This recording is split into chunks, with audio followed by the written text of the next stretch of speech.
നിലമ്പൂർ ഉപതെരഞ്ഞെടുപ്പ് സംസ്ഥാനത്തേറെ ചർച്ചയായി നിൽക്കുന്ന ഒരു സമയമാണ്. എന്നാൽ ഉപതെരഞ്ഞെടുപ്പ് പ്രഖ്യാപിക്കുന്നുമില്ല. സ്ഥാനാർത്ഥികളെ കണ്ടെത്താനുള്ള തിരക്കിൽ രാഷ്ട്രീയ പാർട്ടികൾ നെട്ടോട്ടത്തിലുമാണ്. അതുകൊണ്ട് തന്നെ നിലമ്പൂർ ഉപതെരഞ്ഞെടുപ്പിന് കാരണക്കാരനായ മുൻ MLA PV അൻവർ ചില തീരുമാനങ്ങൾ എടുക്കുകയാണ്.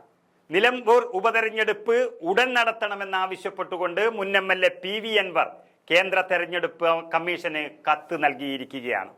തെരഞ്ഞെടുപ്പ് വളരെയധികം നീട്ടിക്കൊണ്ടുപോകുന്നുവെന്നും 6 മാസം കഴിയാറായ സ്ഥിതിക്ക് ഇപ്പോൾ തെരഞ്ഞെടുപ്പ് പ്രഖ്യാപിച്ചാൽ മാത്രമേ പറഞ്ഞ തീയതികൾക്കുള്ളിൽ തെരഞ്ഞെടുപ്പ് നടത്താൻ കഴിയൂവെന്നും പറയുന്ന PV അൻവർ അഥവാ നടത്തിയില്ല എങ്കിൽ നിയമ പോരാട്ടത്തിനും ഒരുങ്ങുകയാണ്. ഉപതെരഞ്ഞെടുപ്പ് എത്രയും വേഗത്തിൽ നടത്തണമെന്ന് ആവശ്യം ഉന്നയിച്ചുകൊണ്ടാണ് അൻവർ ഇപ്പോൾ കേന്ദ്ര തെരഞ്ഞെടുപ്പ് കമ്മീഷന് കത്തയച്ചിരിക്കുന്നത്. ഇനിയും വൈകിയാൽ നിയമ നടപടിയുമായി ഹൈക്കോടതിയെ സമീപിക്കുമെന്നും PV അൻവർ വ്യക്തമാക്കിയിരിക്കുന്നു.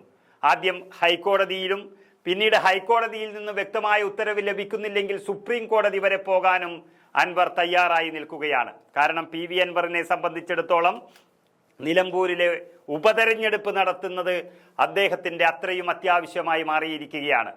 PV അൻവർ നിലമ്പൂരിലെ MLA സ്ഥാനം രാജിവെച്ചത് മാത്രമല്ല അദ്ദേഹത്തിന്റെ വിജയമായി അദ്ദേഹം പ്രതീക്ഷിക്കുന്നത്.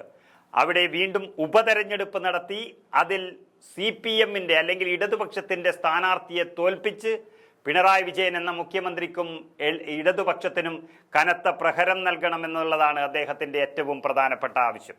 അതുകൊണ്ട് തന്നെ PV അൻവറിന് നിലമ്പൂരിലെ തെരഞ്ഞെടുപ്പാണ് ഏറ്റവും പ്രധാനപ്പെട്ട വിഷയമായി ഉള്ളത്. നിലമ്പൂർ ഉപതെരഞ്ഞെടുപ്പ് നടക്കുന്നതിന് മുന്നോടിയായി തൃണമൂൽ കോൺഗ്രസിനെ UDF-ലെ അസോസിയേറ്റ് പാർട്ടിയാക്കാനും അദ്ദേഹം ആലോചിക്കുന്നു. ഏതായാലും നിലമ്പൂർ സീറ്റ് UDF-ൽ കോൺഗ്രസിന് ലഭിക്കുമെന്ന് ഏകദേശം ഉറപ്പായി. അല്ലെങ്കിൽ UDF-ൽ കോൺഗ്രസിന് കൊടുക്കുന്ന സീറ്റാണ് നിലമ്പൂർ. അതിലേക്ക് അൻവർ കൈകടത്താൻ സാധ്യതയില്ല. എങ്കിലും മറ്റൊരു സീറ്റ് മറ്റൊരു സമയത്ത് അദ്ദേഹം ചോദിക്കുമെന്നുള്ളത് ഉറപ്പാണ്. ഇപ്പോഴത്തെ PV അൻവറിന്റെ ലക്ഷ്യം നിലമ്പൂരിലെ വിജയം മാത്രമാണ്, UDF-ന്റെ വിജയം. ആ വിജയത്തിന് വേണ്ടി അദ്ദേഹം ശ്രമിച്ചുകൊണ്ടിരിക്കുന്നു എന്ന് മാത്രമല്ല, എത്രയും പെട്ടെന്ന് തന്നെ നിലമ്പൂരിലെ തെരഞ്ഞെടുപ്പ് നടത്താനും അദ്ദേഹം നിയമ പോരാട്ടത്തിന് ഒരുങ്ങിയിരിക്കുന്നു. തൃണമൂൽ കോൺഗ്രസിനെ UDF-ലെ അസോസിയേറ്റ് പാർട്ടിയാക്കാൻ ആലോചിക്കുന്നു എന്ന് പറയുമ്പോൾ അതിനും ചില വ്യവസ്ഥകളുണ്ട്. ഹൈക്കമാൻഡ് അനുമതി ലഭിച്ചാൽ ആ പ്രഖ്യാപനം ഉണ്ടാകും എന്നിരിക്കെ തൃണമൂൽ കോൺഗ്രസിനെ മുന്നണിയിൽ ഉൾപ്പെടുത്തുന്നത് പിന്നീട് തീരുമാനിക്കുമെന്ന് ഒരു സൂചനയും വരുന്നുണ്ട്. ഘടകകക്ഷിയായി പരിഗണിക്കാതെ സഹകക്ഷിയായി പരിഗണിക്കുന്ന ഒരു രീതിയെയാണ് അസോസിയേറ്റ് പാർട്ടി എന്ന് വിളിക്കുന്നത്. അസോസിയേറ്റ് പാർട്ടി മുന്നണിക്കകത്ത് നിൽക്കുന്ന പാർട്ടിയായിരിക്കില്ല. ഇക്കാര്യത്തിൽ വ്യക്തത വരുത്താനാണ് കഴിഞ്ഞ ദിവസം ചേർന്ന യോഗത്തിൽ പ്രതിപക്ഷ നേതാവ് VD സതീശനെ ഇതിനുവേണ്ടി ചുമതലപ്പെടുത്തിയത്.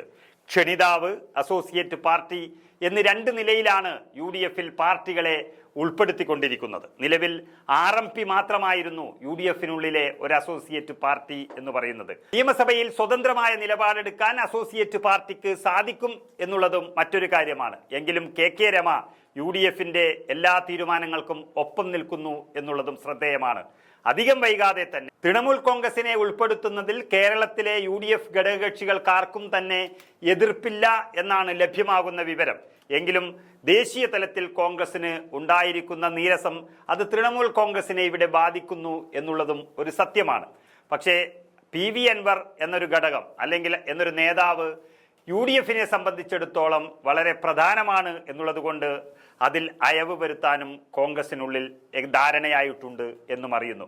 ഏതായാലും നിലമ്പൂർ ഉപതെരഞ്ഞെടുപ്പ് നടക്കുകയും UDF വലിയ വിജയം നേടുകയും ചെയ്താൽ 2026-ലെ നിയമസഭാ തെരഞ്ഞെടുപ്പിലേക്ക് അത് ഏറ്റവും നല്ലൊരു പോസിറ്റീവ് ഘടകമായി UDF-നെ സംബന്ധിച്ചിടത്തോളം മാറുക തന്നെ ചെയ്യും. അതിനുവേണ്ടി ഏറ്റവും വലിയ നിയമ പോരാട്ടം നടത്തുന്നത് PV അൻവർ എന്നുള്ളത് ശ്രദ്ധേയമാണ്.